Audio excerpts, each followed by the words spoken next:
Lukas chapter 12. Samantalang nangagkakatipon ang libo-libong tao na anupat nagkakayapakan sila ay nagpasimula siyang magsalita muna sa kanyang mga alagad.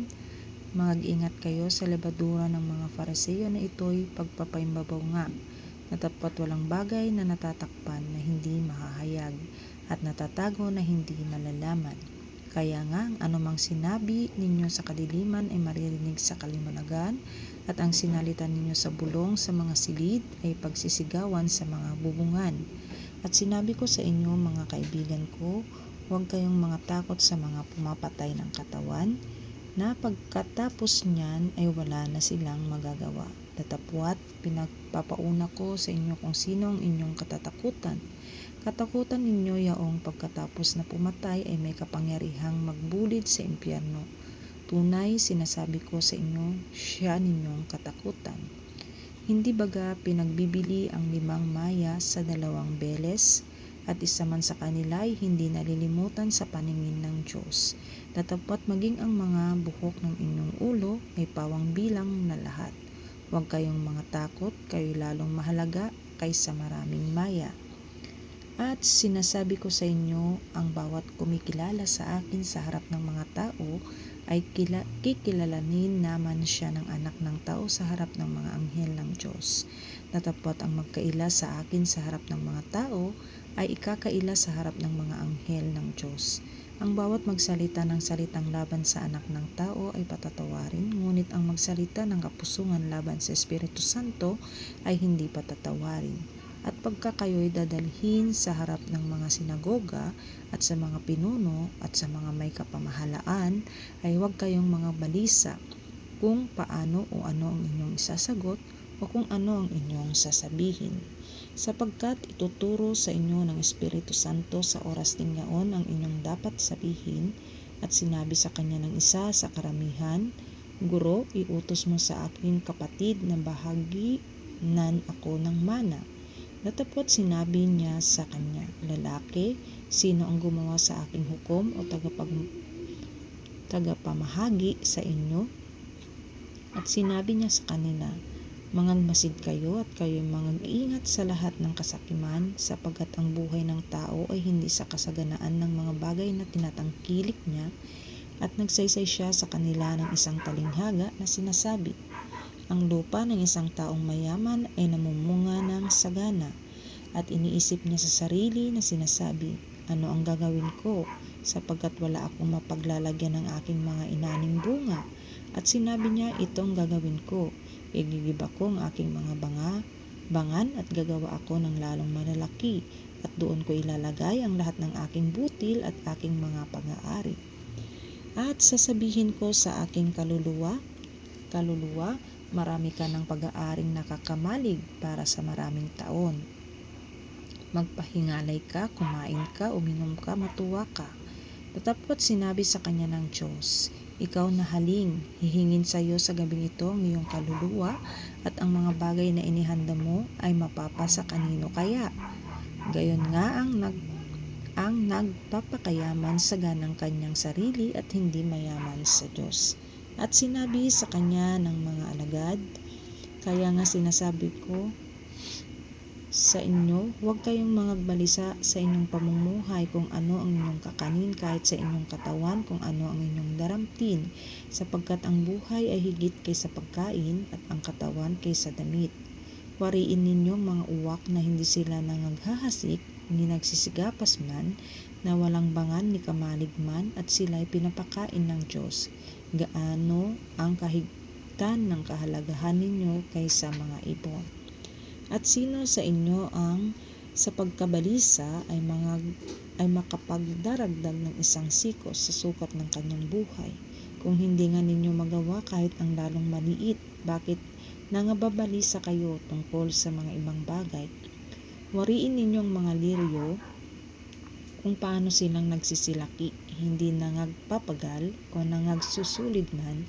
Gayon may sinasabi ko sa inyo, kahit si Salomon man sa buong kaluwalhatian niya ay hindi nakapaggayak ng gaya ng isa sa mga ito.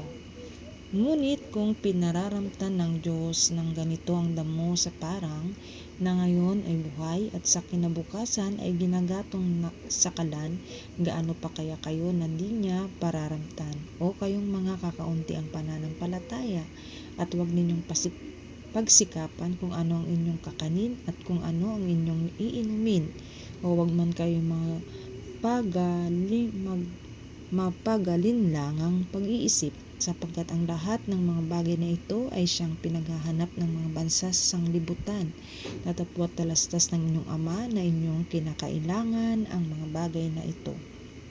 Gayon may hahanapin ninyo ang kanyang kaharian at idaragdag sa inyo ang mga bagay na ito. Huwag kayong mga takot munting kawan, sapagkat nakalulugod na mainam sa inyong Ama ang sa inyo ibigay ang kaharian. Ipagbili ninyo ang inyong mga tinatangkilik at kayo'y mga limos, magsigawa kayo sa ganang inyo ng mga supot na hindi nangaluluma, isang kayamanan sa langit na hindi nagkukulang, na dooy hindi lumalapit ang magnanakaw o naniniraman ang tanga. Sapagkat kung saan naroroon ang inyong kayamanan, ay doroon naman ang inyong puso. Bigkisin ninyo ang inyong mga baywang at paningasan ang inyong mga ilawan, at magsitulad kayo sa mga taong nangaghihintay sa kanilang Panginoon kung siya'y bumalik na galing sa kasalan, upang siya'y dumating at tumuktok pagdakay mabuksan nila siya. Mapapalad yaong mga alipin na kung dumating ang Panginoon ay maratnang nangagpupuyat. Katotohanang sinasabi ko sa inyo na siya ay magbibigkis sa sarili at sila ay pauupuin sa dulang, at lalapit at sila ay paglilingkuran niya. At kung siya ay dumating sa ikalawang pagpupuyat o sa ikatlo at masumpungan sila sa gayon, ay mapapalad ang mga alipin yaon. Datapwat talastasin ninyo ito na kung nalalaman lamang ng puno ng sangbahayan kung anong oras darating ang magnanakaw, siya ay magpupuyat at hindi pababayaang sirain ang kanyang bahay. Kayo rin naman ay mangagsihanda, sapagkat sa oras na hindi ninyo iniisip ang anak ng tao ay darating.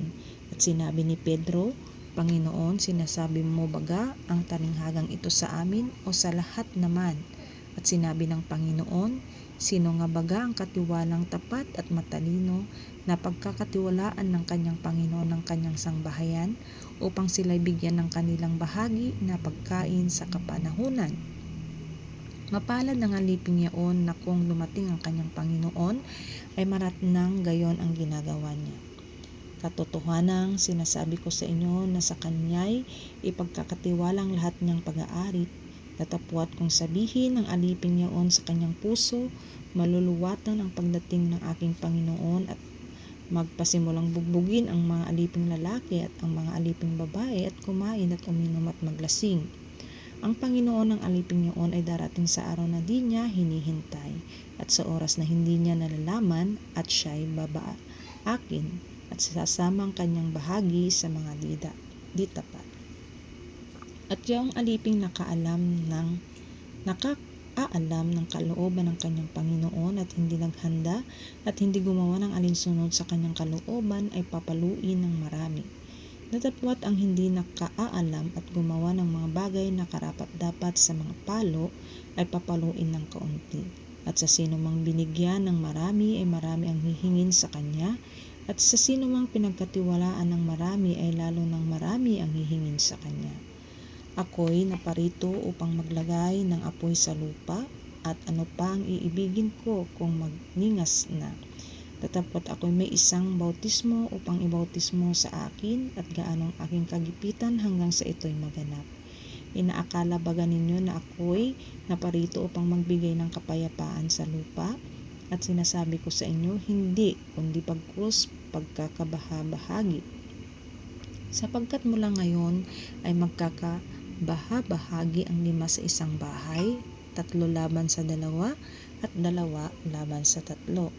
Sila'y magkakabahabahagi, ang amay laban sa anak na lalaki, at ang anak na lalaki ay laban sa ama, ang inay laban sa anak na babae, at ang anak na babae ay laban sa kanyang ina.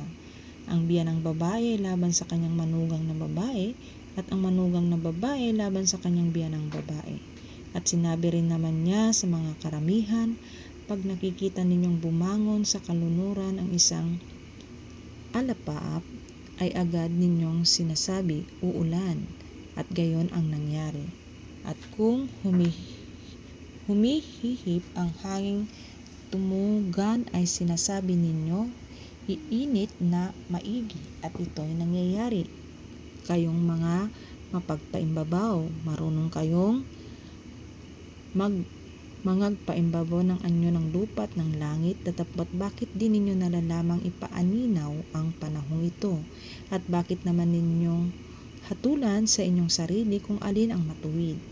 Sapagkat samantalang pumaroon ka sa hukom na kasama mo ang iyong kapalit, ay sikapin mo sa daan na makaligtas ka sa kanya. Baka sakaling kalad ka rin kanya sa hukom at ibigay ka ng hukom sa punong kawal at ipasok ka ng punong kawal sa bilangguan. Sinasabi ko sa iyo, hindi ka lalabas doon sa anumang paraan hanggang sa mabayaran mo ang katapus-tapusang lepta.